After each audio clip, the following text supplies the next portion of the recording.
I mean, the other way of looking at this is that Ukraine wanted to be a sovereign democratic country after the breakup of the Soviet Union. In fact, the vast majority of people in Ukraine voted for that.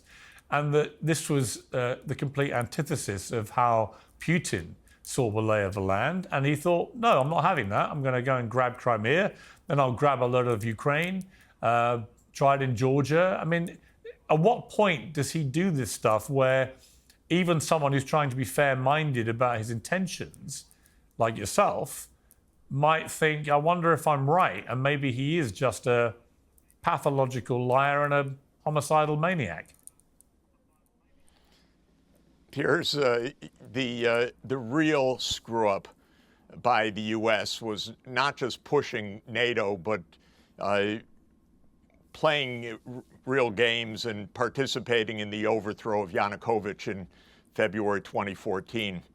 We overthrew a government, and the United States played a major role in that. I happened to see some of it firsthand. Pretty ugly, but pretty standard stuff.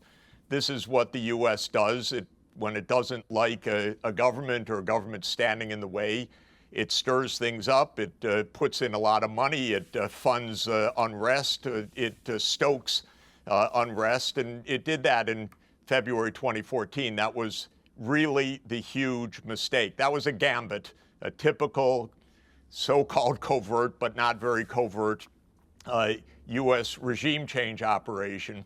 And it was absolutely the path to the disaster that we're in right now. So I think the main point is you have two sides playing a lot of games, but for the United States to be pushing so hard to Russia's border was absolutely premeditated and stupid, really stupid. It got us into this mess, and you could see it coming so clearly for the last 10 years. What is your view of? I begged the White House I begged the White House many times. Avoid the war. Stop. Just tell them NATO's not coming. Ukraine will do just fine. And they wouldn't do it because this has been a 30-year project of the United States also. This is how it works. This has been a long-standing game, announced, explained. Brzezinski laid it all out for us in 1997. So we've seen it. But it's not a good idea. Let me ask you, what is your view of Vladimir Putin?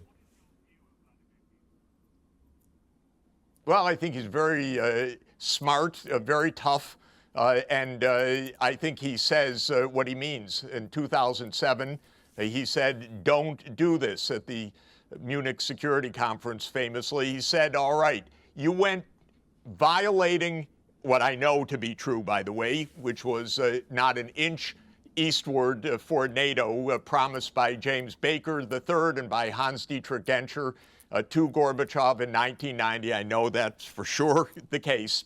The United States expanded NATO to Poland, Hungary, Czech Republic in the Clinton period, and then to 7 more countries in 2004, Latvia, Lithuania, Estonia, Slovakia, Slovenia, Romania, and Bulgaria. And then in 2007, Putin said, stop.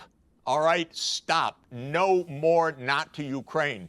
So what does George W. do in 2008 in Bucharest? Of course, what does he do? He says, guarantee Ukraine and Georgia. And, this is Palmerston's playbook from 1853. So we're going to surround Russia in the Black Sea again. Exactly that.